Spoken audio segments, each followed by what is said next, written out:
top-rated team in the state of Texas. Talk about this side. You know, this time of the year, this is where the stars begin to shine. And DeSoto is one of those bright lights here in Texas that's starting to really make a move. They've had an impressive schedule so far. They've really dominated almost just about every opponent on their schedule. They're benefiting from the fact that they play in one of the toughest divisions in Texas, so that helps them a lot in terms of their rankings. But they also have the advantage of being able to take part in the Texas playoffs, where they will have a strong chance to play one of the top teams in our IBM 50. Are they your favorite to win Texas's state championship? They are what I would consider one of the favorites. You know, one thing here in Texas is that it depends a lot on where you slate it.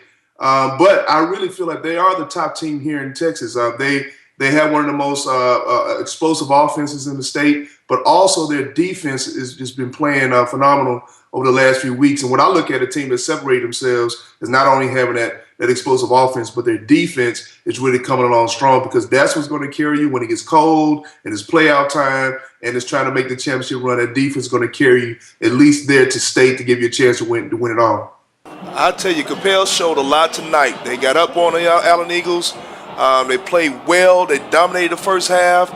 Got a little sloppy there in the third quarter.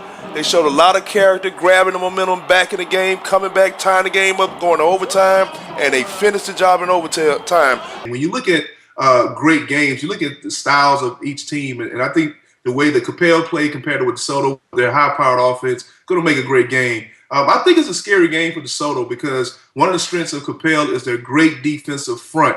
And when you're facing a team that are used to scoring a lot of points, they don't really have a blanketing defense, as I'm talking about in terms of DeSoto. It makes it an intriguing matchup. You're going for a state crown this weekend. What do you like about the Blue Devils? You know, they've been consistently good all year. And what helps them is they played a pretty strong schedule, especially leading up to the playoffs.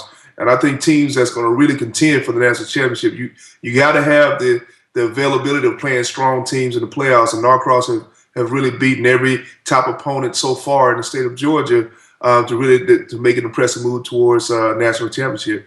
You know, here in the state of Texas, their pre-district and the playoff schedule for them really helps launch them into the top of the rankings, because usually in the pre-district play, they either playing great teams out of state or they have great in-state matchups that they can play that helps their ranking status. And then you add to the fact that they get to their playoff schedule. If you have top-ranked teams, 9 times out of 10, they're going to get a chance to play each other in a head-to-head matchup. Now, to break him down, we bring in one of our experts, Marcus Price, an ex-NFL lineman, to tell us about Laramie Tunsil. You know, this kid has everything you want in an offensive tackle. I think what separates him from all the guys that are coming out this year is the fact that he's been very consistent. He's been consistently dominant throughout the year, and that really what separates linemen from other linemen, because this is one particular position that you do not come out of the game. And so he has displayed that throughout the entire year of being the most dominant, consistent offensive lineman in the nation, and he deserves his #1 billing as being the #1 tackle. Now, Marcus, I don't know how to put this properly. This kid's a beast. I mean, we've watched a lot of film on him. Sam's made me watch it over and over. But he's a man amongst boys in high school. But at the next level, he's just going to be another big guy on the line. How do you think he's going to do in that competition?